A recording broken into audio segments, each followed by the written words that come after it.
बिस्मिल्लाहिर्रहमानिर्रहीम अस्सलामु अलैकुम रहमतुल्लाहि वबरकातुहू। Welcome to YouTube channel SM electric. प्यारे दोस्तों, अक्सर आपने अपनी रोज़मर्रा ज़िंदगी में अपने आसपास गलियों में, मोहल्लों में इस तरह के बिजली के पावर ट्रांसफार्मर देखे होंगे। इनको देखने के बाद यकीनन आपने एक चीज़ नोटिस की होगी कि इन ट्रांसफार्मर के ऊपर इनकी जो रेटिंग लिखी होती है वो हमेशा KVA में लिखी होती है, किलोवाट में नहीं लिखी होती। जैसे मिसाल के तौर पर आप ये ट्रांसफार्मर देख सकते हैं, ये 100 KVA का है, और ये ट्रांसफार्मर आप देख सकते हैं ये 200 KVA का है। और आप जानते हैं कि हमारे घरों में जो इलेक्ट्रिकल अप्लाइंसेस होते हैं, इन सब की जो रेटिंग होती है वो वाट में या किलोवाट में होती है। ट्रांसफार्मर की जो ये रेटिंग है वो हमेशा KVA में क्यों रखी जाती है, ये एक सवाल जो इलेक्ट्रिकल स्टूडेंट के एग्ज़ाम में भी आता है और इसके अलावा इंटरव्यू में भी ये सवाल पूछा जाता है। सबसे पहले मैं आपको बताता हूँ ये KVA का क्या मतलब है, KVA क्या चीज़ होती है। KVA दरअसल पावर का एक यूनिट है जिसका मतलब है वोल्टेज ज़रब एम्पेयर। अगर वोल्टेज को करंट से ज़रब कर दें तो वो VA बन जाता है, और अगर इसके साथ K लगा दें तो वो एक बड़ा यूनिट बन जाता है जिसे हम KVA कहते हैं। क्योंकि आपको पता है जो बड़े बड़े ट्रांसफार्मर होते हैं इनकी जो रेटिंग होती है वो KVA में K में चली जाती है। इलेक्ट्रिकल के अंदर जो पावर होती है वो 3 शक्लों में या फिर 3 हालतों में मौजूद होती है, या फिर आप कह सकते हैं कि पावर की 3 इकसाम होती हैं। नंबर 1 KVA, नंबर 2 किलोवाट और नंबर 3 kVAR। इनमें सबसे पहली जो पावर है वो है KVA, जिसे हम कहते हैं अपॉरेंट पावर, या फिर उर्दू में हम इसको ज़ाहरी पावर भी कह सकते हैं। ये वो पावर होती है जो आप किसी भी चीज़ को सप्लाई करते हैं या किसी सर्किट को फराहम करते हैं, और इसका जो फार्मूला होता है वो है किलो ज़रब वोल्ट ज़रब एम्पेयर। और दूसरी जो पावर होती है वो होती है किलोवाट। इसको हम एक्टिव पावर या फिर हकीकी पावर भी कह सकते हैं। ये वो पावर होती है जो कोई भी लोड कंज्यूम करता है या इस्तेमाल करता है। जैसे आपने देखा होगा कि जो हमारे घरों में इलेक्ट्रिकल अप्लाइंसेस होती हैं इनकी जो पावर होती है वो बेसिकली एक्टिव पावर होती है, यानी वाट में या किलोवाट में होती हैं। और इसका जो फार्मूला होता है kilowatt is equal to KVA ज़रब पावर फैक्टर, या आप cos phi भी कह सकते हैं। तो एक वो पावर जो हमने किसी लोड को दी वो होगी ज़ाहरी पावर यानी KVA। दूसरी वो पावर जो कि लोड ने इस्तेमाल की यानी कि एक्टिव पावर, जिसे हमने किलोवाट कहा। और इन दोनों पावर के दरमियान एक तीसरी पावर होती है जो कि ज़ाया हो जाती है इलेक्ट्रोमैग्नेटिक या फिर इलेक्ट्रोस्टैटिक फ्लक्स की शक्ल में। इसको हम कहते हैं KVR यानी कि रिएक्टिव पावर। और ये जो पावर फैक्टर होती है जिसको हम cos phi कहते हैं, ये दरअसल किलोवाट और KVA के दरमियान रेशो होती है, इसको हम पावर फैक्टर कहते हैं।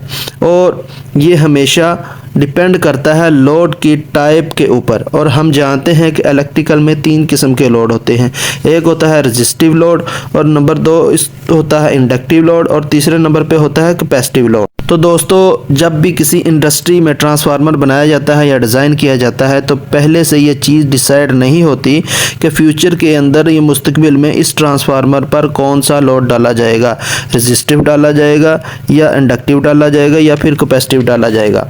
अब चूँकि ये चीज़ डिसाइड नहीं तो पावर फैक्टर का कंसेप्ट ख़त्म हो जाता है, और पावर फैक्टर का जो ताल्लुक़ है वो एक्टिव पावर यानी किलोवाट से होता है।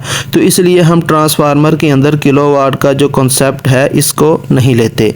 तो ये होगी दोस्तों एक वजह। इसके बाद टू द पॉइंट दूसरी वजह बताता हूँ कि ट्रांसफार्मर की रेटिंग KVA में क्यों रखते हैं। तो दोस्तों, आप जानते हैं कि किसी भी ट्रांसफार्मर के अंदर जो लॉसेस होते हैं वो हमेशा 2 हालतों में होते हैं, एक होते हैं कॉपर लॉसेस और दूसरा होते हैं आयरन लॉसेस। और जो कॉपर लॉसेस होते हैं ये हमेशा ट्रांसफार्मर की वाइंडिंग में होते हैं और डिपेंड करते हैं इसके करंट के ऊपर, यानी ज़्यादा करंट गुजरेगी तो ज़्यादा कॉपर लॉसेस होंगे, और कम करंट गुजरेगी तो कम कॉपर लॉसेस होंगे। कॉपर लॉसेस को हम I2R लॉसेस भी कहते हैं, और ये ज़ाहिर होते हैं हमेशा हीट की शक्ल में, हरारत की शक्ल में। दूसरे जो लॉसेस होते हैं ये हैं आयरन लॉसेस, और ये हमेशा होते हैं ट्रांसफार्मर की कोर के अंदर, इसलिए इनको हम आयरन लॉसेस या कोर लॉसेस भी कहते हैं। और ये डिपेंड करते हैं वोल्टेज और फ्लक्स के ऊपर, यानी वो वोल्टेज जिनके ऊपर फ्लक्स बनता है, और ट्रांसफार्मर की कोर हर वक्त मैग्नेटाइज रहती है। और अब आप जानते हैं कि ट्रांसफार्मर की इनपुट और आउटपुट पर जो वोल्टेज होते हैं वो हमेशा सेम ही रहते हैं, यानी इनपुट पर 11 kVA आ रही है और आउटपुट पर 400 वोल्टेज हमेशा फिक्स ही रहते हैं, कम ज़्यादा नहीं होते। यही वजह है कि ट्रांसफार्मर की कोर के अंदर आयरन लॉसेस होते रहते हैं।